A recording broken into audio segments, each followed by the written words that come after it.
उत्तराखंड के उत्तरकाशी जिले में एक फॉरेस्ट रेंजर तैनात थे जिनका नाम था आनंद मोहन बिष्ट। 5 जून 1972 के दिन आनंद की पत्नी सावित्री देवी को एक बेटा होता है जिसका नाम रखा जाता है अजय।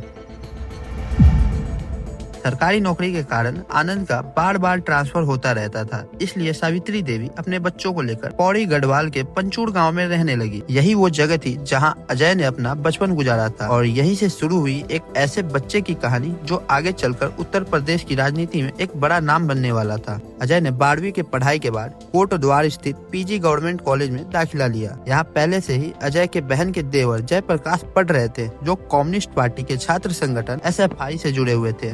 जयप्रकाश ने अजय को भी SFI में शामिल होने का सुझाव दिया, लेकिन किस्मत को कुछ और मंजूर था। कॉलेज के ही एक छात्र प्रमोद रावत के कहने पर अजय RSS के छात्र संगठन ABVP से जुड़ गए। साल था 1992। अजय ने कॉलेज की छात्र यूनियन के चुनाव में सेक्रेटरी पद पे उतरने का फैसला किया, लेकिन ABVP ने उन्हें टिकट नहीं दिया, तो अजय ने निर्दलीय चुनाव लड़ने का फैसला लिया, पर इस चुनाव में उन्हें बुरी तरह हार मिली। इसके बाद अजय ने ऋषिकेश स्थित पंडित ललित मोहन शर्मा कॉलेज में MSc मैथमेटिक्स में प्रवेश लिया। यही पढ़ाई के दौरान उनकी जिंदगी ने मोड़ लिया। गोरखपुर के महामंडलेश्वर और सांसद महंत अवैधनाथ से अजय का मेल जोल बढ़ने लगा। उनकी सोच राष्ट्रवाद और अध्यात्म से प्रभावित होकर अजय का मन साधु जीवन की ओर खींचने लगा। कॉलेज पूरा होने के बाद वर्ष 1993 में अजय नौकरी की तलाश में दिल्ली आ गए, लेकिन उन्हें नौकरी नहीं मिली और तकदीर ने उन्हें फिर महंत अवैधनाथ के पास लाकर खड़ा किया, जो उन दिनों दिल्ली के एम्स में इलाज के लिए भर्ती थे। अजय उनके साथ रहने लगे, उनकी सेवा करने लगे और इसी दौरान महंत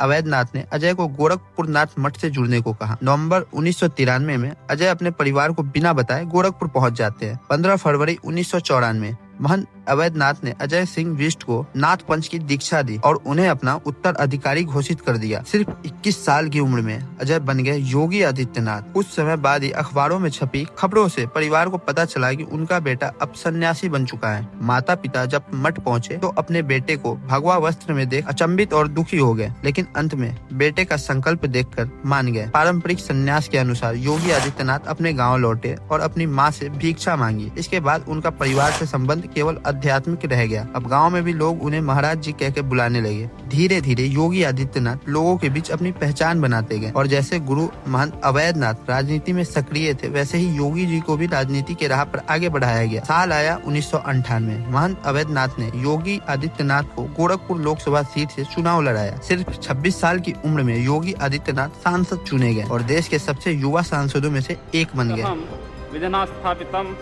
भारतस्य संविधानम प्रति।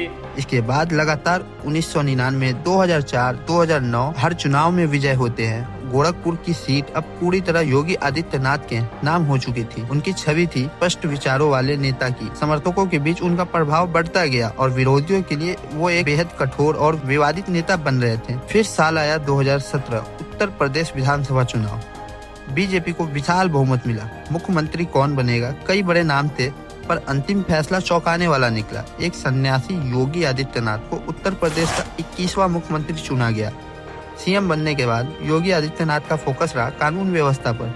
माफिया और अपराधियों पर कार्रवाई की, अवैध कब्जे और संरचनाओं पर बुलडोजर, और देखते ही देखते देश भर में उन पर एक नई पहचान बनने लगी। लोग उन्हें बुलडोजर बाबा कहने लगे। साथ ही हवाई अड्डे, एक्सप्रेसवे, निवेश, उद्योग और धार्मिक पर्यटन, यूपी विकास की दिशा में तेजी से आगे बढ़ने लगा। और फिर अयोध्या राम मंदिर, एक ऐतिहासिक निर्माण जिसने उन्हें हिंदू राजनीति के सबसे प्रभावी चेहरों में शामिल कर दिया। आज एक समय है जहाँ एक पहाड़ी गाँव से उठा लड़का जो कभी नौकरी की तलाश में दर बदर भटकता, वही व्यक्ति देश के सबसे बड़े राज्य की कमान संभाले बैठा है। यह कहानी है अजय से योगी आदित्यनाथ बनने की, एक साधारण परिवार के बेटे से सन्यासी, संघर्षशील नेता और अंत में एक निर्णायक मुख्यमंत्री बनने की। अगर आपको योगी आदित्यनाथ की ये यात्रा प्रेरणादायक लगी हो तो वीडियो को लाइक करें और साझा करके बताएं कमेंट में अगली कहानी किस नेता पे चाहोगे।